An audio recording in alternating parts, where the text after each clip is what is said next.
What are 2 or 3 things that a director cannot afford to get wrong? Because if they do, the movie is ruined.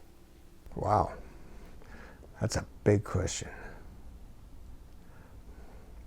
2 or 3 things they can't get wrong. Cannot afford. Okay, there's one thing, Karen, that I think is really important that, and I include myself in this, that we all fall into, a trap that we all fall into. And what I call it is the trap of assumption.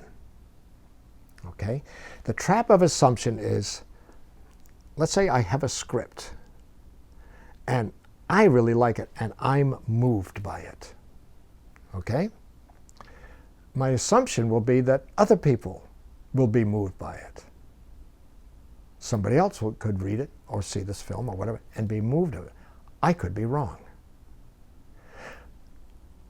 I'll even take a scene. Have a scene between, say, a husband and a wife, and there's an argument going on, and the husband's really angry at the wife for some reason, and to me, it's clear he's angry at her because of her attitude, her impatience. Now, I'm down to something very small. And my assumption is that the rest of anybody else watching it would get that. It may not be true. The problem is this. When we look at it in a script, in a script, I'm just going to take one scene. I can read that scene, Karen, and I can read it, say it's just 2 pages. I can read that scene and I go, I got it. I can see what's happening. I can feel all the energy between the 2 characters. I can feel the conflict. I can feel the resolution. I can feel all the obstacles, everything that they're going through. I get it. Now, quite honestly, those 2 pages, none of what I felt is there. I can tell you that right now. None of it. None of the conflict and even the characters is there. All it is words typed on a page. No different than a novel. It's just words on a page. What happens, which we all have to recognize, is when you look at a script, you project into that material what you believe is happening. You actually, anybody who reads a script can suddenly hear the characters. They can see the characters. Where is that coming from? It's not coming from the page. It's not there. There's no pictures of the characters there. There's no action there. Nothing. There's no emotion there. There's no performance there. Nothing. So what we do, what every human being does, is we project into those pages what we believe is happening. In other words, those pages are triggering me. Those pages that I'm reading trigger Mark's history, Mark's life experience, Mark's expectation, everything is coming from me. So I project into it. Now, Karen, you'll do the same thing. But why should I assume that your projection is the same as mine? That's the danger of assumption. I assume that you'll get it the same way I do. Not true. Maybe close. I don't know. So the trap is the trap of assumption. I assume that you're going to respond that way. I could see a scene and go, oh, that's so moving. And you're going, what? I don't get it. Now, my reaction was, it was moving. Yours wasn't. My assumption is you should get it. So thinking that just because it works for me, it should work for everybody else. Yet, ironically, the flip side of that is also true. I, as a director, have to make the movie for me. I can't make it for anybody else. So I have to allow a certain level of assumption to going on. I'm assuming because I made a movie that I really like that's moving to me, I have to assume that it's going to be moving to enough people that lots of people are going to like it. So we're trapped in the world of assumption. We're trapped in that we have to do it, but being aware that it could be a problem. Okay, so how is someone aware of their own assumptions?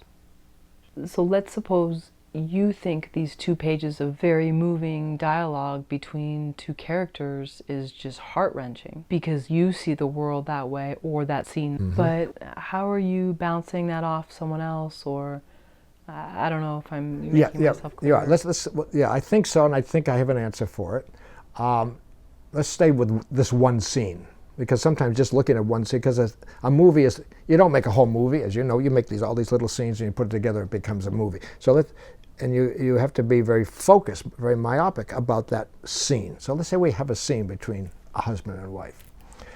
And getting back to you, how do I deal with my assumptions. I'll tell you, one of the biggest assumptions I as a director can have, any director will have, every director will have. I read this, I know how it should play. I, as the director, know how this scene should play. Should. Now, I'm the director, so I get to decide. I get to decide how I want the actress to play the mother and how I want the actor to play the father.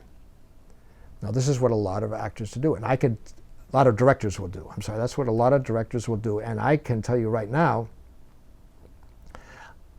because working with a lot of directors, I'll say to a director who says, this is how it should go. And I said, how do you know?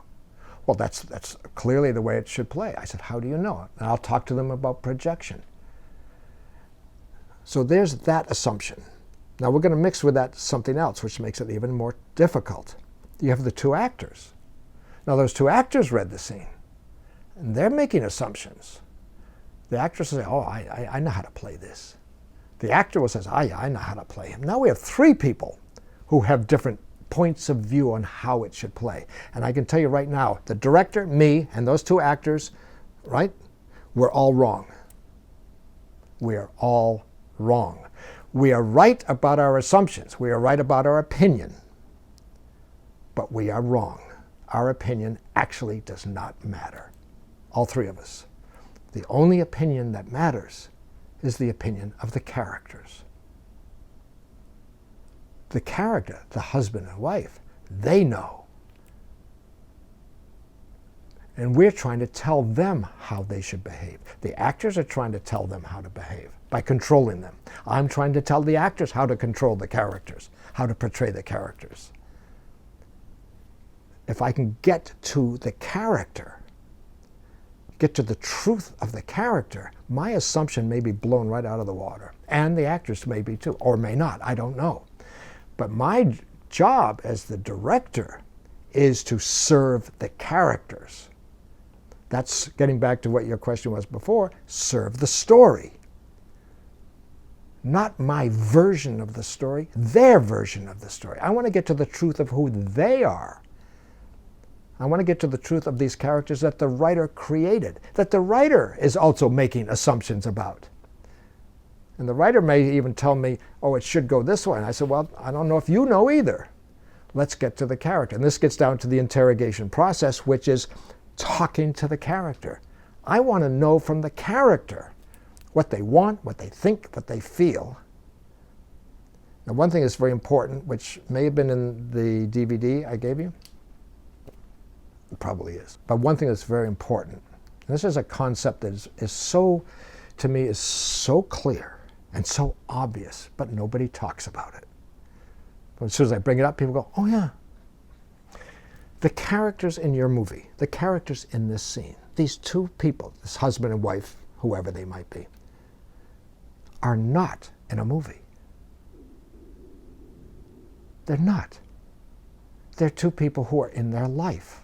They're in a moment in their life, which happens to be this scene, trying to achieve whatever they're trying to achieve. They're just two people. They're not in a movie. They do not have a script.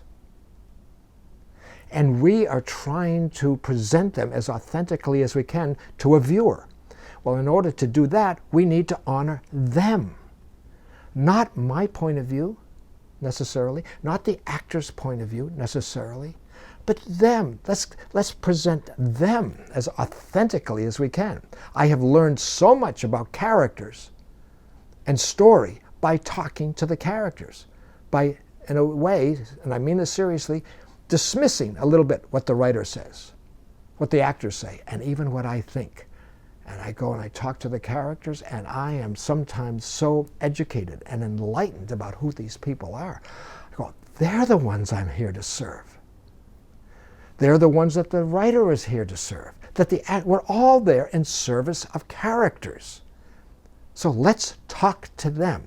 Now, the interrogation process, which we can talk about later, is a way to get to them and get us, the writer, the director, and the actors, out of the way. Many times, getting to the truth of a story, the actors, the writers, and the director are the biggest obstacle. We are in the way of what we are trying to achieve.